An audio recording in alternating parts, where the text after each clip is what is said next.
Hello साथीहरु, आज चाहिँ अब म बिहान रनिङको लागि जाँदैछु हैन। अब कहाँसम्म जाने छु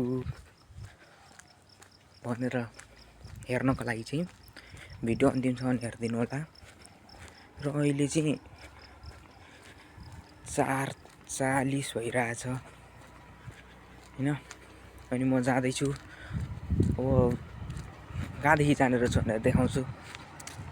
अहिले चाहिँ म 1 किलोमिटर भन्ने ठाउँमा छु हैन। यहाँनिरको ठाउँको नामै 1 किलोमिटर हो। हाम्रो घरदेखि लगभग 800 मिटर मुनि छ 1 किलोमिटर। अब यहाँदेखि जाँदैछु, हेरौँ म देखाउँदै जान्छु यहाँ पुगेँ भनेर। र मेरो अहिले वेट चाहिँ भनेको मैले यो रनिङ गर्न थालेको धेरै भयो। अब 9 गते 2 महिना हुन्छ हैन। अनि तर आजदेखि चाहिँ भिडियो बनाउनु पर्यो भनेर बनाएको। मेरो अहिले वेट चाहिँ 79 केजी छ होला हैन। अब 1 महिनामा कति हुने रहेछ हेर्नुपर्छ। र म चाहिँ हप्तामा एक दिन फनी खालको भिडियो पनि बनाउनु पर्यो भनेर सोच्दैछु क्या।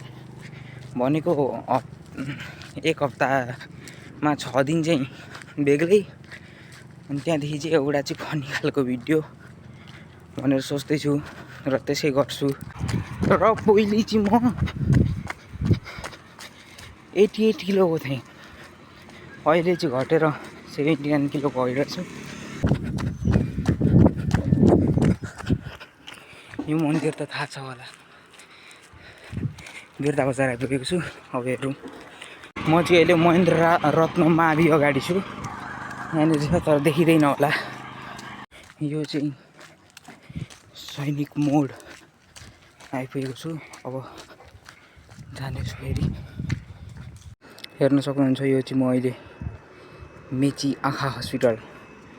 भिडियोलाई लाइक गरिदिनु होला, सब्स्क्राइब गरिदिनु होला, माया देखाइदिनु होला। र अब चाहिँ म फर्किनेछु हैन। अहिले चाहिँ ठ्याक्कै भन्दाखेरि मलाई 13 मिनेट लागेछ वहाँबाट यहाँ आइपुग्न।